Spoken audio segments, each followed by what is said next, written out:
제가 지금 너무 멍하고 정신이 없어서 뭘 어떻게 무엇부터 해야 할지 모르겠어요. 제가 아는 누구에게도 말하고 싶지 않아서 당장 고민을 털어놓을 곳이 없어요. 이런 글은 처음이라 두서없지만 익명이라 용기 내 올립니다. 결혼 15년 차 맞벌이 부부입니다. 3개월 전 처음 사건이 발생한 이후로 하루도 마음이 편한 날이 없었어요.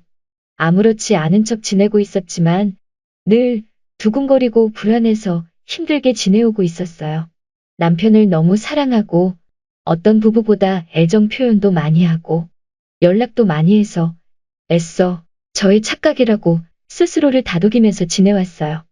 3개월 전 주중에 제가 직장에 있는 시간에 남편이 여자와 단둘이 근교 하플에서 밥을 먹고 카페에 다녀왔다는 사실을 알게 되었어요. 예전에 제가 지나가면서 가보고 싶다고 했던 곳이었죠. 그 시간에 전화했을 때 받지 않았었고 나중에 전화와서 아는 형들과 있었다고 거짓말을 했었어요.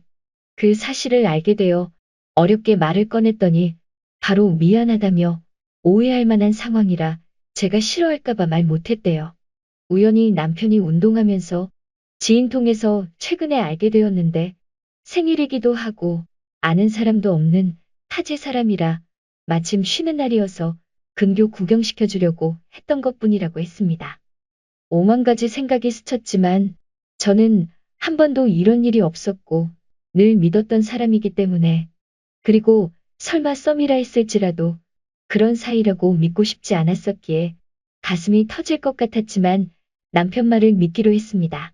다시는 이렇게 오해 살만한 상황을 만들지 말라고 했습니다. 남편도 아무 사이도 아닌 사람 때문에 저에게 상처를 줘서 미안하다고 다시는 이런 일 없도록 하겠다고 했어요. 저는 제 속상한 마음을 묻어두고 일단 남편을 믿기로 했기 때문에 그 일을 다시 꺼내지 않겠다고 스스로 다짐도 했었지만 그 충격이 너무 커서 사실 몇 주를 잠을 못 잤고 하루 종일 가슴이 두근거려 병원 치료를 고민할 정도로 힘들었습니다. 남편도 제가 잠 못 이루는 것과 항상 불안해한다는 사실을 알고 미안해하며 그때마다 안아주었어요. 그러다 얼마 지나 우연히 남편 폰에 카톡이 오는 걸 봤는데 내용은 못 봤지만 이름이 뜨더라고요. 그 다음 날 남편이 카톡할 때 보니까 그 이름으로 왔던 대화는 지웠는지 없었어요. 처음 보는 이름이었는데 쎄해서 머릿속에 희한하게 자꾸 떠올려졌어요. 남편 폰을 일부러 보진 않습니다. 4개월 전쯤 한번 다투고 나서 핸드폰 비번을 바꿨더라고요. 서로 핸드폰 수시로 나눠 쓰는 사이였는데 비번 바꾼 후로는 남편은 제 거 막 가져가도 저는 남편 거 안 건드립니다. 그리고 또 얼마 지나 남편 폰으로 놀러가서 찍은 사진을 함께 보던 중 그 이름으로 카톡이 왔어요. 내용은 보지 않았고 그때 쎄했던 이름이 생각나서 남편에게 이 이름은 누구냐고 했더니 제가 알면 좋지 않을 것 같아서 말하기 그렇다더라고요. 그렇게 말하면 더 이상하게 생각하게 되니까 그냥 말해달라고 했더니 그때 그 여자래요. 제가 기분 나빠할 것 뻔해서 그냥 말 안 했는데 직업상 뭐 궁금한 게 있어서 물어본다고 간단한 대화를 했다더군요. 그리고 그 여자는 결혼도 했고 심지어 신혼이라 전혀 엮일 관계가 아니라는 말도 덧붙였어요. 저는 사실 그때 그 일 이후로 제가 말 안 해도 당연히 연락을 완전히 끊었을 거라고 생각했는데 몰래 조심히 연락하고 있는 현실에 너무너무 놀랐어요. 너무 당당하게 남편을 왜 안 믿냐며 이제껏 봐왔으면 여자라곤 너밖에 없는 거 모르냐고 그냥 믿으라더군요. 찜찜했지만 제가 강제로 연락을 끊으라 할 수도 없고 남편이 알아서 잘 처세하리라 믿었습니다. 그리고 정말 단순히 지인일 뿐이면 앞으로 그 사람과 일적으로 연락하게 되어도 별거 아닌 대화일 테니까 내용을 지우거나 저에게 숨기지 말아달라고 했습니다.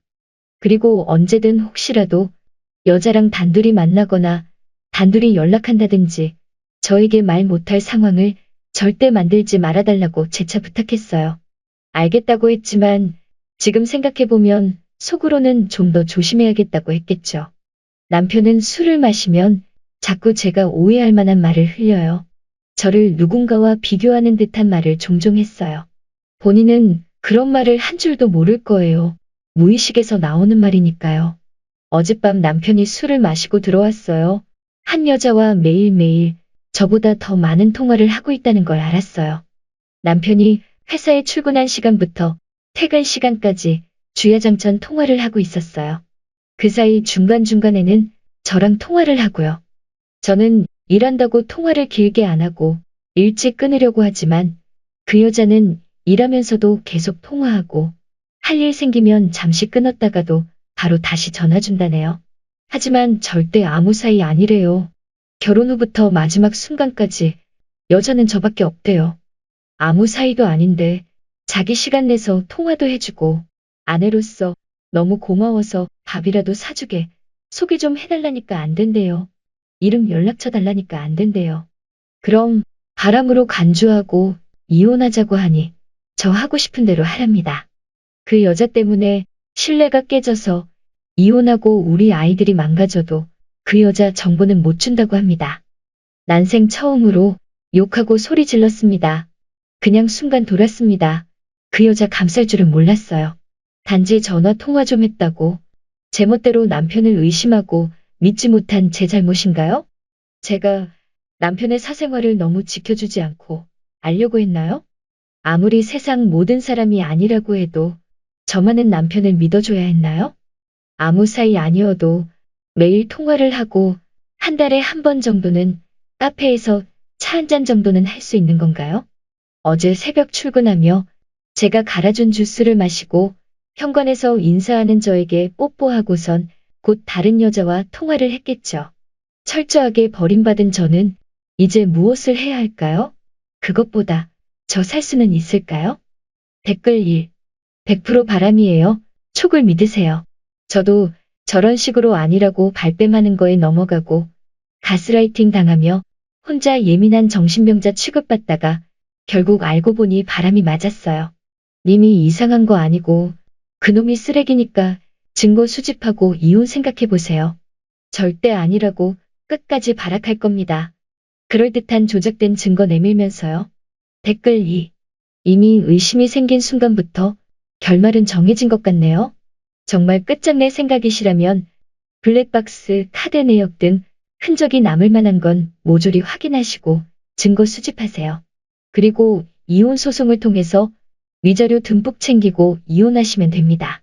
저런 인간 말종 때문에 남은 인생을 허비하기에는 님 인생이 너무 안타깝지 않을까요? 이럴 때일수록 독하게 마음먹으셔야 합니다. 댓글 3. 남편분, 눈에 걸리지 않으면 바람이 아닌가요? 글만 읽어보았을 때 짐작으로 맞벌이신데도 불구하고 쓴이 성격은 예민하고 여리신 성격으로 보입니다. 어차피 신뢰는 깨진 것 같은데요. 바람의 시작은 이미 전부터 진행되었고 마음의 싹을 자를 거면 걸리지도 않았을 거니까요.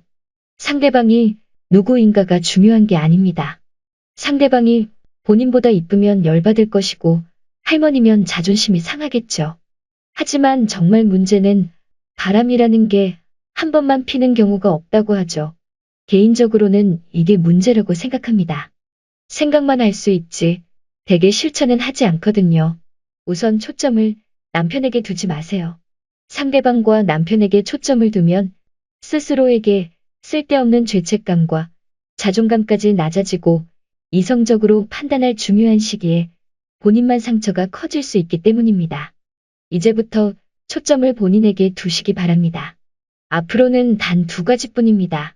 이혼하게 되던지 안 하던지 상관없이 아이들의 아빠는 있어도 남편은 이제 없을 것입니다. 이것만 생각하고 절대 남편에게 티내지 말고 재산명의 잘 체크하시고요. 변호 상담, 상간녀 위자료, 재산 분할, 양육비, 증거 수집 등등 법적으로 준비 철저히 한 후에 실행하세요.